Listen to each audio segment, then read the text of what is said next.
Thank you so much for the kind introduction, and welcome everyone. It's a pleasure to be here at FITS 2022 to talk a little bit about data.org. My name is Perry Hewitt, and I'm the Chief Marketing Officer working on marketing and digital product at data.org. I've been fortunate to make my career at the intersection of marketing and technology, and really have seen from very early on the potential for data and technology to be instrumental in spreading ideas and knowledge to the broadest possible community. And it's my honor and privilege to be here and to talk to you a little bit about data.org. So what's the challenge we face today? The social sector lags behind in its use of data and technology to advance. When we see the incredible opportunity that data has created for the private sector, mostly good, some challenges, we see how the social sector has such a tremendous opportunity to advance, to raise awareness of what technology can do, to build skills and experiences, and really to expand resources for the entire sector. So there was a pivotal report back in about 2017 called Leap Before You Lag that really outlined the opportunity for data in the social sector. But that opportunity has not yet been realized, and that's why we formed data.org. Data.org was created in 2020. It launched at Davos, and it was a venture from the Rockefeller Foundation and the MasterCard Center for Inclusive Growth, our founding partners. And their belief was that data and technology could be key in advancing the social sector. And they really wanted to address that delta I just referred to between the private sector and the social sector. And they thought of data.org as an organization that they could build up in order to facilitate that globally. So data.org goes about this with really 3 areas of work. We have strong thought leadership programming where we elevate not only ideas originated with data.org and its partners, but throughout the sector, who's doing amazing work. We have a digital platform, which today, and I'll talk about it a little bit more later, today enables people to find resources, learn who's doing interesting work in the field, and eventually we have a vision for it to do a lot more matchmaking between social sector partners. And finally, we have a strategy that's all about partnership and partnership engagement. We know that many players are making significant contributions to data for social impact, and we want to convene and connect them as a neutral platform, not only just a digital platform, but as a neutral platform where people can come together, where organizations like philanthropy, academia, social impact organizations, private sector tech can come together to solve a problem we all know to be critical. The COVID-19 global pandemic illustrated for so many the tragedy of disconnection and the opportunity for data to connect lives and improve lives in the world. And data.org, born just before the COVID-19 pandemic began in January 2020, has really sought as part of its mission to take those lessons learned and to work collaboratively as a neutral platform in the community to bring those projects to life. So our strategic approach focuses on 3 pillars: cases, capacity, and commons. And we have an initiative that sits beneath each pillar. So cases, we think about what are the bright spots? What are really the opportunities to lift up the work of amazing practitioners in the space and enable other people to connect with them to see, are we solving a similar problem? Are we solving very different problems, but using similar approach to data and technology? With the goal of creating these use cases for all to benefit. And our first initiative was the Inclusive Growth and Recovery Challenge. This was a $10 million challenge, awarding both cash and technical assistance to 8 stellar social impact organizations doing fabulous work in the sector. That launched in spring of 2020 with the awardees announced in January 2021. I'll talk a little bit more about that later, but that's an example of the cases that we try to elevate. The second is capacity. It's really hard to envision a robust social sector using data without the ability to have individuals who are doing that work within the social sector and the capacity for organizations to absorb them, for leadership to understand how to utilize them. And our Capacity Accelerator Network, our second initiative, focuses on that work. Finally, data.org is very invested in the commons. How do we create shared digital public goods, shared resources, shared knowledge, shared learning that the sector can benefit from? And our Epiverse initiative builds technology, interoperable public goods in order for organizations seeking for pandemic preparedness and response, in order for them to benefit from using data similarly. And again, I'll go into this in more depth. Another way we support the commons is our digital platform, trying to create a library of shared resources and guides for the sector to use to advance in their use of data. And obviously, we work with many partners across sectors. Of course, our founding partners, the Rockefeller Foundation and the MasterCard Center for Inclusive Growth, but many funding and building partners who enable our work, and we're grateful to all of them. Our team is globally based. We believe very strongly that it is hard to understand the challenges of global use of technology if you're all going to be based in, not in low and middle income countries. So we have a commitment to a strong global team, which we continue to expand. And our work is really in 4 priority domains: health access and equity, financial security, environment and sustainability, and social justice. And we engage with, fund, learn from organizations in all these domains, and of course, many more. But if we had to say what are the areas we choose to focus in, these are the key 4. Again, I've touched on our initiatives.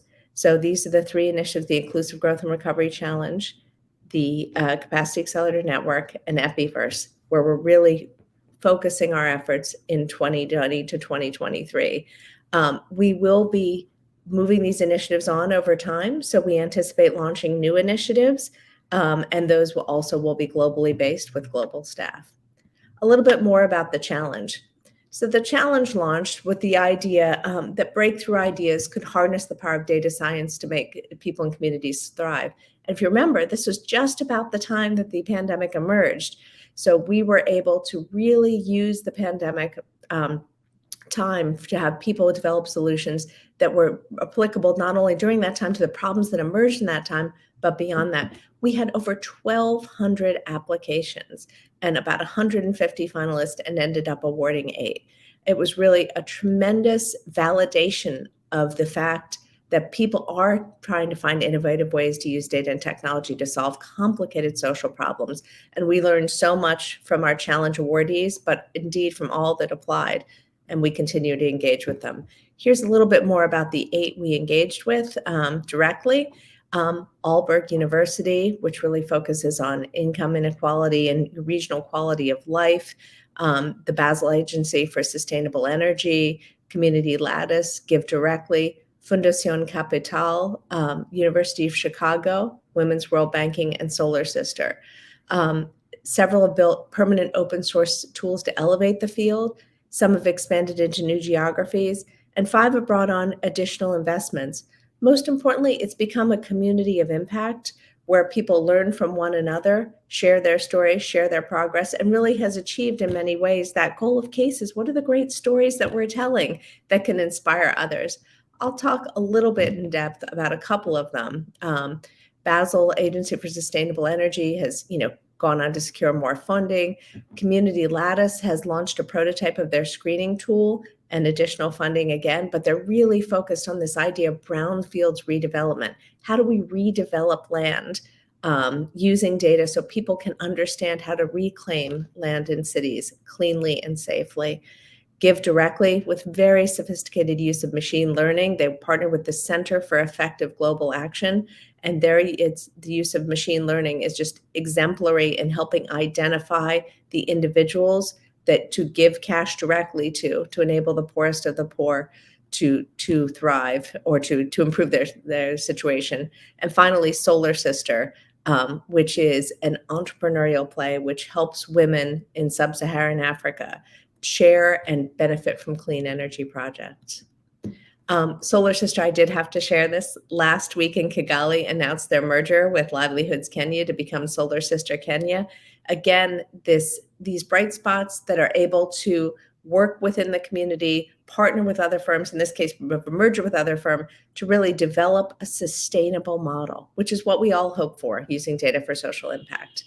And I did want to talk a little bit more about the University of Chicago and how their work, which we awarded in the challenge around internet equity and access, has come so much to the forefront. I think the pandemic illustrated for so many in the United States, there are deep pockets of areas with very low internet access, even in Chicago, which is a pretty major city in our country. And realizing how quickly people without internet access were cut out of education, medical care, work was sobering. And the University of Chicago developed maps to help cities understand how serious this lag is, and of course, the economic and social cost of allowing that lag to persist. I'd like to speak for a few minutes about the Capacity Accelerator Network and share exciting news of something that's coming up. We have a three-pronged approach of scan, plan, and build, where we're really trying to find out what will it take to really fuel a social sector with data and technology capabilities.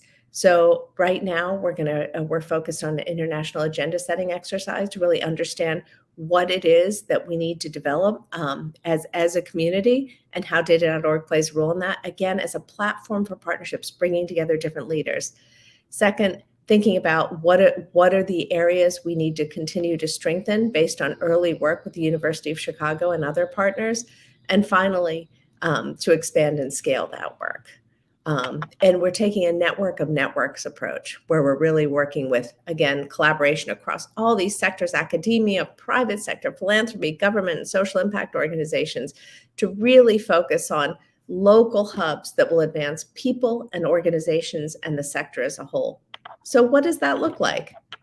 For people, it's really how do we think about new skills, upskilling, transitional skills and leadership skills in order to create a new kind of data science. Again, what we're trying to do with people is not say, okay, you've done data science in the private sector, now go apply that to the social sector. It's not a one-for-one.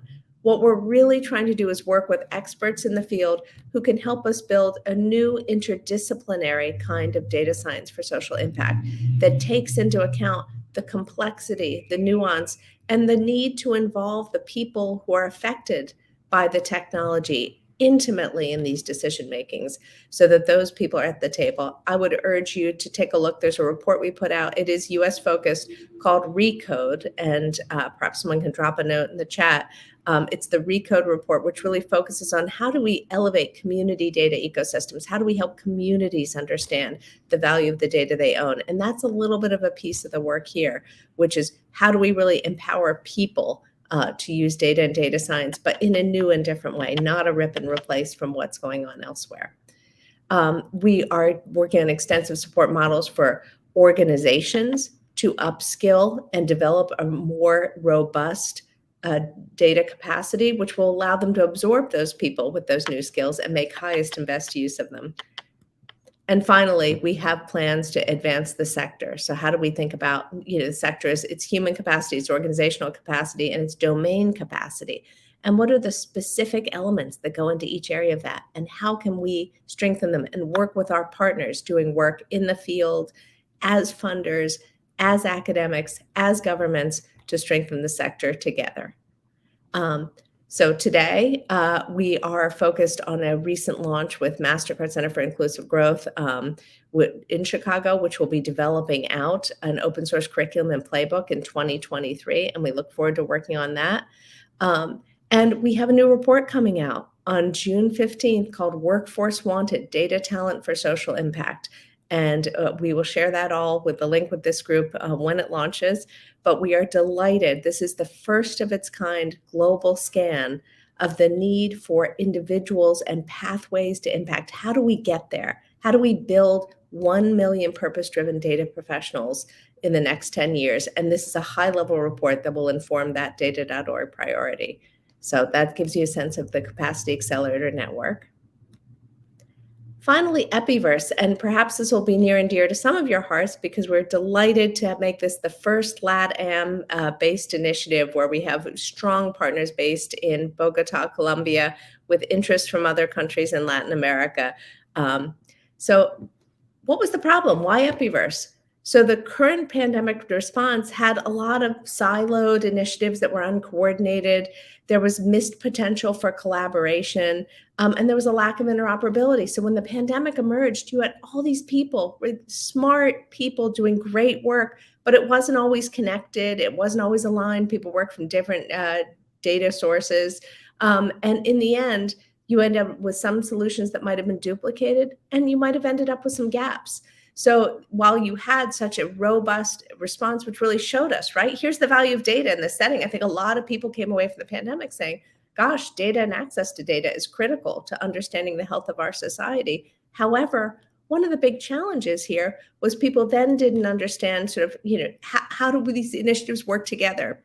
How do we make sure this group over here isn't double building or is leveraging the work of a group over there? So that was one of the challenges that emerged. So enter the Epiverse. Epiverse is a global collaborative led by data.org, developing distributed data analysis tools as a transformative public good.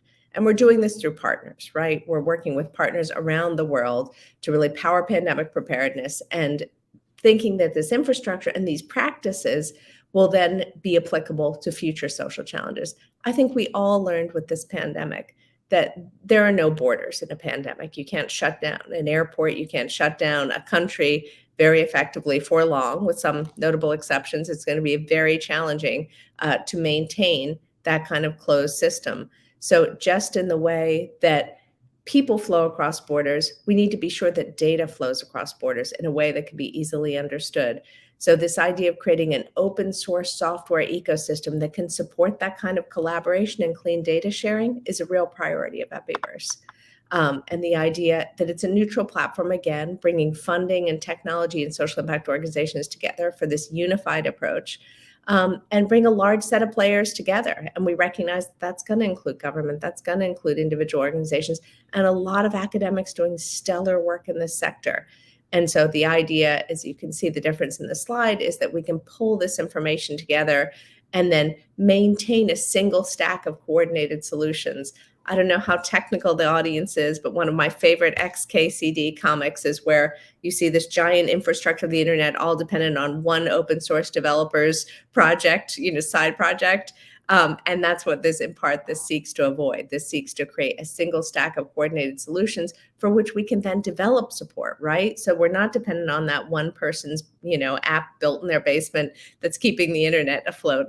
We're working together collaboratively so that all these smart and these incredible efforts we saw launched all over the world during the pandemic can just talk to each other a little bit better and maybe share some infrastructure so everyone's not having to support these efforts themselves. A little bit on the nuts and bolts of Epiverse. We have three sort of kinds of work that's being performed here. Trace, which is really about building the software and tools that will transform the field of epidemiology. So it's about creating, it's the muscle, it's the scaffolding. Second is building. What are the things what is the community of builders that will scale and create this software? So if Trace is like the software itself, we think about build as what is the community that's we can call on to be the builders? And then finally, connect. How do we think about the people who are all working in this area and the people who will be using the tools in the field and engage with them? Again, I think when we started this presentation, we're talking about data.org and our deep belief that you cannot create technology in Silicon Valley or London or Boston and parachute it into other communities. The technology needs to be created with and through communities. And Epiverse Connect is that convening of the community to say, hey, if we collect data in this way, what are the ways it might potentially be damaging? Or if we store data in this way, what are the ways we all agree it might be empowering? And I think having that community, that Epiverse Connect community, is critical. And just a little bit of what's going on in Epiverse today, just as we did with CAN. We're thrilled to be working directly with LSHTM, the London School of Hygiene and Tropical Medicines, partners in the Gambia, their division in the Gambia, which is really being critical leaders in the development of this software. And we were thrilled to be recognized by Fast Company as one of the world-changing idea honorees in 2022. So we believe this idea has a lot of traction and excitement. We believe the pandemic was, sadly a stark reminder of our global interdependence and our global need for collaboration, and Epiverse is a software approach to the solution. And we are so proud, and I was personally so excited to be in Colombia on March 10th of this year for the launch of our partnership with two universities in Colombia, De Los Andes and Javeriana, both in Bogota, Colombia. Lovely campuses. I'm the professional photographer who took that photo. So it was just a lovely day to be and to hear about the excellent work being done, and to be able to leverage partners who have such deep experience, not only in software development, but also in training and learning. How do we develop this community out further? So really exciting and a real pleasure. And as a result of that launch, we did have inbound interest from a couple of other countries, one in LATAM, and we're very excited to continue to pursue this and continue to co-create this with partners in LATAM. So it was a privilege to be there, and we're excited for the opportunity. Finally, I'd like to talk a little bit about our digital platform. So we talked about 3 initiatives to go back. What is data.org? It's a platform for partnerships. What do we focus on? Cases, capacity, commons, and then we have an initiative under each: the Inclusive Growth and Recovery Challenge, the Capacity Accelerator Network, and finally the Epiverse. And how do we do some of this? Well, a digital platform. We have been so fortunate. We're so grateful to the Rockefeller Foundation for the domain data.org, which is obviously a pretty good destination domain. And we thought we need to build a digital presence that's worthy of that domain. And I think if you think of what our site does, it is in service to the broader data science for social impact community. It is a site we hope that can solve the problem of a colleague of ours who was the executive director of a nonprofit, and she would go to Google late at night, 10 years ago, and say, gosh, I have to get smarter about data. And she would search and she would find white papers from large software companies or in-depth technical specs or things that weren't applicable to her and her challenges. And what we know and what we believe is that we need to serve social impact organizations better. So we need to create a destination, not where we own or create all the content, but more, what is a good clearinghouse or like a starting place for a social impact organization looking to get better about data based around the globe. So we have created a platform, a digital platform at data.org, where we house thought leadership. We have both stories of impact, those use cases, who's doing great work, and also interviews that serve as pathways to impact, where we interview compelling leaders about what are the ways they got into data for social impact. What was their personal career journey? Because I personally believe if you can't see it, you can't be it. If people can't picture themselves in this kind of role, if they don't understand how people get to this kind of role, this isn't like a career in banking or law where there's a very clear pathway in. There are many ways you can work in social impact. I've talked repeatedly about our multiple audiences of academia, government, private sector, tech, philanthropy. All these people, including social impact organizations, are of course doing social impact work. So we really want to capture some of their stories. Obviously, the impact stories, the bright lights. We do reports and articles. And again, I'll plug our upcoming June 15th report. You can sign up for the webinar today on how we're going to increase data talent. We being the global we, not data.org, how we as a community have an opportunity to increase data talent around the world, and obviously news and press releases. We also host events. And again, our first event for this new report is June 15th. We have events where we really try to bring in voices from the field. So I'll ask if you know of somebody who's doing amazing work with data and social impact. We'd love to hear from you. This is a real priority for us to elevate voices and interesting use cases and things that are both compelling but also replicable that people can learn from. I think it's really important to think about what are not only the lessons people can impart, but how might people go and take away and learn from that to change what they do? So just a few recent events we're building data science and data centers across Africa. That was one of our most popular events with a huge number of registrations.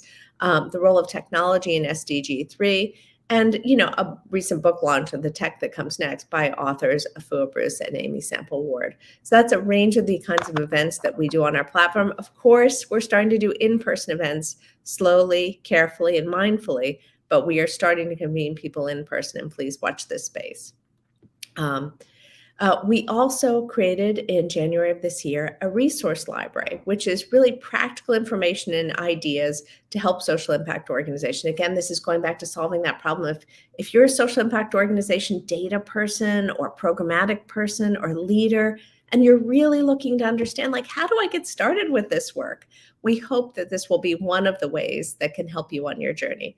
And that we have both data.org created guides where we've created, I think we have about 8 or 9 guides that say, like, getting started with cybersecurity or what's your data strategy. And those are, guides that we have on the website. But also we curate resources from around the community. And we drive traffic to them. We don't recreate them. We don't pull them onto our site. Our goal is to find resources that will be useful to the community.